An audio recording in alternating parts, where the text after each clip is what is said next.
This is an extremely important piece of history, not just because of the style of vehicle it is, but because it is one of the very, very few all original flat fender military Jeeps. And by original, I mean original out of the military. Of course, it's not factory original. No Jeep that was in the military ever remains factory original. In a traditional world, when you find an old beat up Jeep, you can either A, restore it to factory original, which is the day it rolled off the production line, or B, you do what they call a motor pool restoration, where you build the Jeep using anything that's available during the war. I'm documenting this Jeep in detail because this is one of very, very few all original motor pool flat fender Jeeps in existence. Let alone the fact that it's an aircraft jet starting unit. The Jeep itself tells a lot about the history of Jeeps in the military, in the war, and how things were done. The chances of finding another Jeep like this, this could be the only one out there. These things were made approximately 1950, 1951. The chances of finding another one, they might not exist. With it being a motor pool Jeep, they're kind of hacked. I mean, there's no way around saying it. It's pretty obvious that when they went to do a repaint of this Jeep, they kind of opened the hood and just sprayed and prayed. A lot of things have overspray in it, like most notably the wiring harness for the headlights. This is all painted yellow because, why would you spend the time masking it off? You've got plenty of other things to do. This suppression system is all painted yellow. There's just a lot of overspray everywhere. For example, the oil filter system, the way it's routed, it could potentially rub through on little fittings like the water pump and a hose clamp. But here's a prime example, yellow overspray on the side of the radiator. It's really neat to see something that is this original out of the military. I've owned this Jeep for a couple years now, and it's simply the same exact way that I found it, aside from mounting some new front tires on it. Ultimately, what I've decided is to preserve as much history as possible on this Jeep, and it's going to undergo a mechanical restoration. And by that, I mean we're going to have the engine fully rebuilt, the transmission, the generator drive system, the front axle, the rear wheel bearings, minor things like that, the original fuel tank. We are not touching the body. We aren't doing any body work on it. The only aesthetic part that I could see restoring on this Jeep is the seat because, quite frankly, she's all but demolished. I mean, even the most hardcore enthusiast, I don't think wants to sit on that. So we are going to sneak on that one. The first step in reviving the old Warhorse is to get the engine rebuilt. In this first video, we're going to go ahead and document all the pieces that I remove off of the Jeep. That way it can educate people watching this video on the differences between this style Jeep versus a traditional one. Or someday another one of these pops up, it helps them out in restoring theirs. And of course, it's also going to help me put this back together. First and foremost, we're going to begin with draining the engine oil. I'm very curious to see if anything comes out. And there is no skid plate on the bottom of the engine, which I guess you wouldn't need one because you're not really going off-road. Oil looks pretty good, I'm surprised. It's partially filled with ATF because the engine is seized. And I did pour a lot of ATF down the cylinder walls to try to free it up. On the bottom of the oil drain plug, we see the original color of the engine. It appears to be a really, really light green, not like the traditional World War II olive drab. On the back side of it, this is actually a magnetic plug, and it did seem to catch some stuff right in between the little edges right there, so that's pretty interesting. Normal Jeeps do not have this. They would just have from the threads back.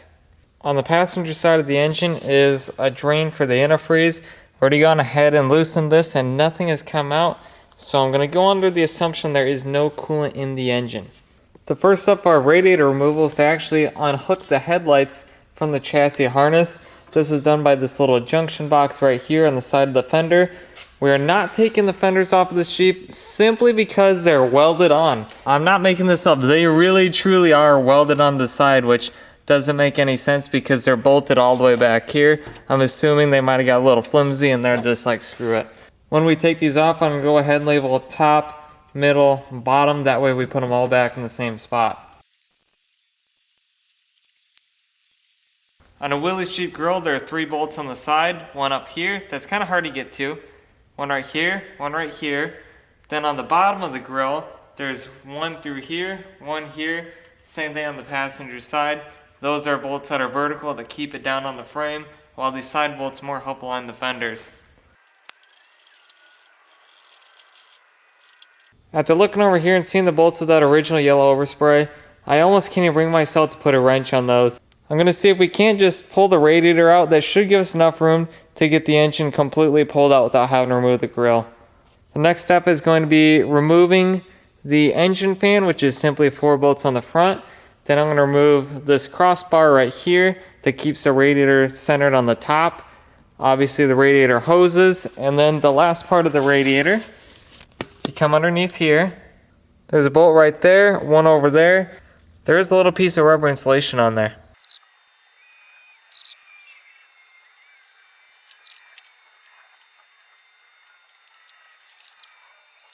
There are 4 bolts that hold on a fan that use a 7/16 socket. We will see if we can't get that fan off.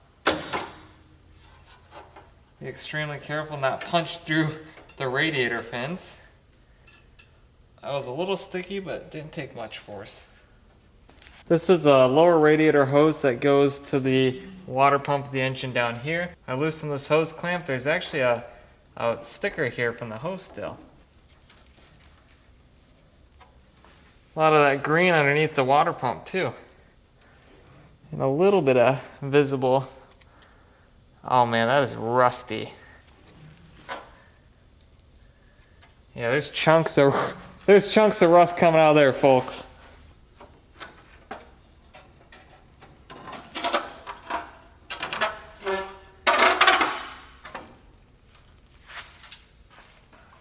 To remove this goofy ground cable here. All these sealed spark plug wires, they're pretty big, clunky in our way for getting the rest of the things off, like the carburetor.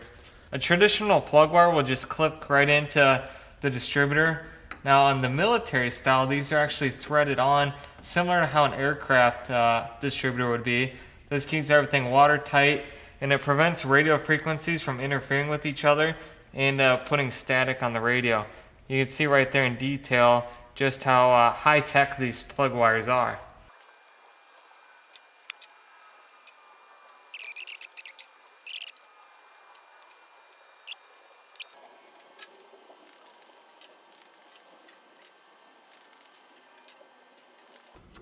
Now, if this is a copper fuel line, there's actually a decent chance of reusing it, which it appears to be. When I originally took the head of the engine apart, I took the carburetor off, so all the throttle and choke linkage is already gone.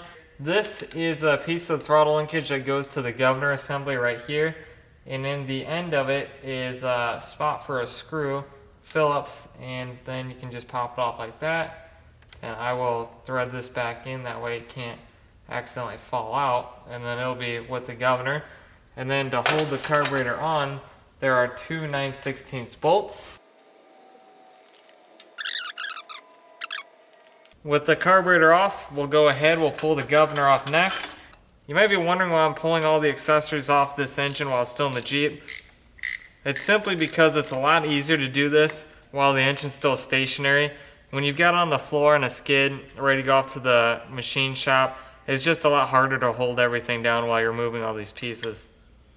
So there's a bolt that goes into the side of the block right there, which is in that lower section. Then obviously we have this top bolt that is actually a head bolt.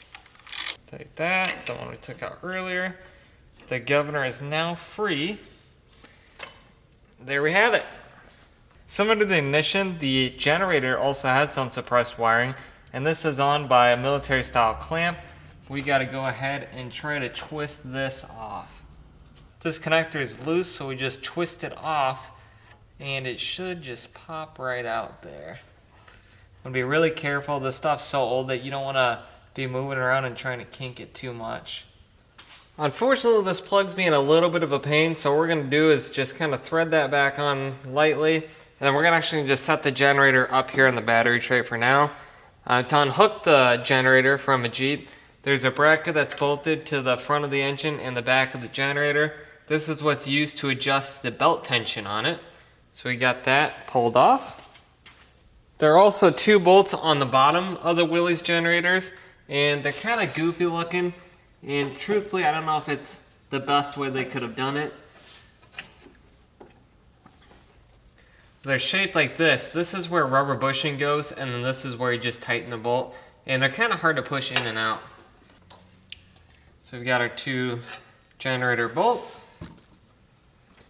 I'll lift it, and we're just gonna set that over here for now.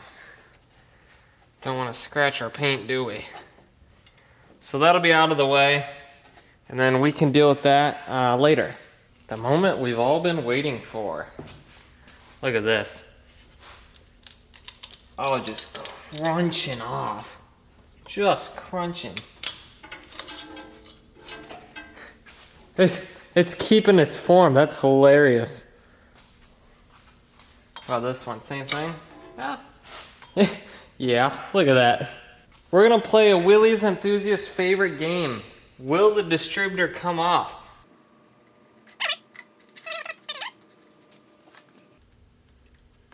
There is the bolt. How lucky are we gonna be? No way. No way. All of its glory popped right out. That is pure luck. Obviously there's a bolt up here and a bolt down here. I've already removed the top one. We just need to get the bottom one. And then there's also a foot starter mechanism that's on top of this. You just simply remove this pin, slide that out, and it should come up.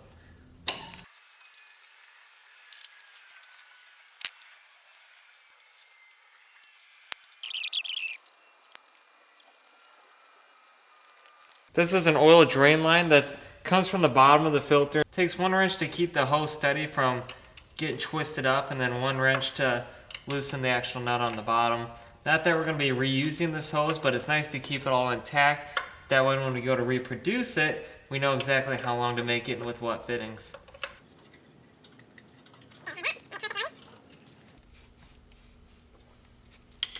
Oh, jeez Louise. So you'd think they plugged this end. No, it's not plugged. It's so full of rust. Yikes.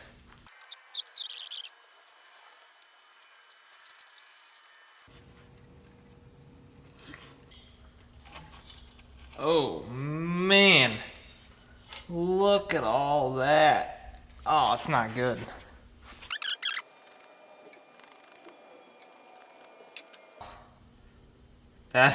That's the remainder of the old thermostat. Wow.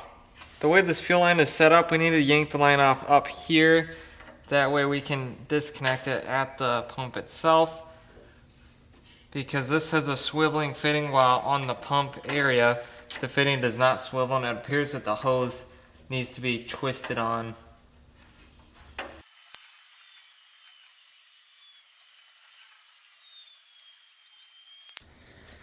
Down here we have the oil line that goes to the oil pressure gauge on the dash. We need to go ahead and disconnect that down there on the block itself.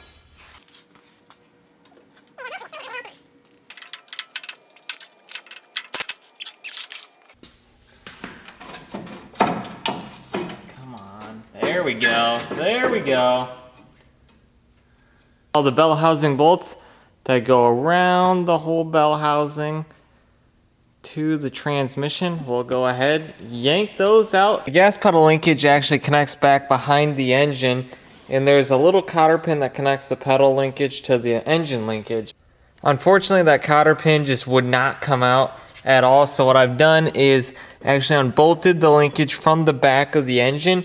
If you've messed with these before, you kind of know what you're looking for, and it's pretty easy to do. It only took me a couple minutes. But if you don't know what you're looking for, it can definitely be tricky. Now we need to get the motor mounts disconnected on each side. And always remember, you want to take the entire motor mount off on both from the engine and from the frame. If you just do the engine, the way they're set up, this one's aiming this way, this one's aiming this way, you physically cannot lift the engine out of them.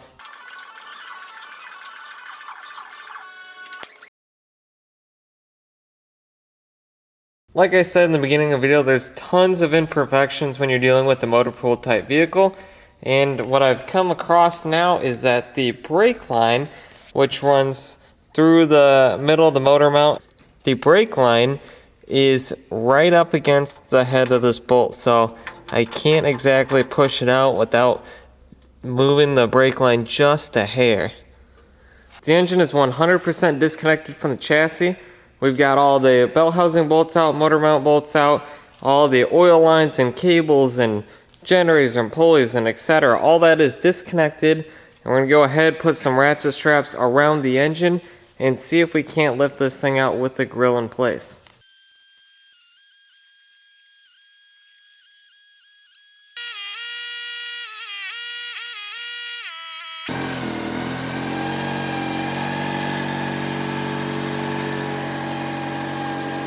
Oddly enough, this has a standard clutch. It doesn't have the heavy duty clutch, which would have been a much larger pressure plate and then a larger clutch disc diameter. It's got the standard setup. That's the thumbnail right there. That looks to appear to be SD 607895, 14 over there. Above the exhaust manifold, we got 178. And we actually have nothing right here above the water pump and boss. What we do have is a bunch of crust and rust. Castings on the head looks like 848830. Over here we've got a 1, an 8, a D, and a WF. The engine was initially overhauled on January 30th of 1969. It's still got standard bore, standard rod journals, standard main bearings. Is tested for 4 hours. The military actually went through a large rebuilding program. They were getting in trouble for buying too much new equipment, not fixing the stuff they did have. In this time period, they went through and they essentially rebuilt most of their equipment, and that's what program this Jeep went through, which is pretty neat.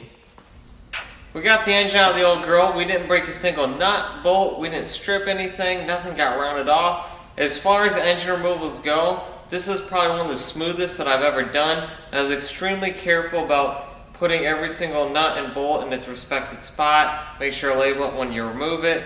And the engine, I mean, it came out with ease. It slid right off the input shaft of the transmission, which I was a little worried about that. If there's a little bit of rust or gunk that could have held that up. But overall, everything went really well, and I'm pretty hopeful for the future of the Jeep.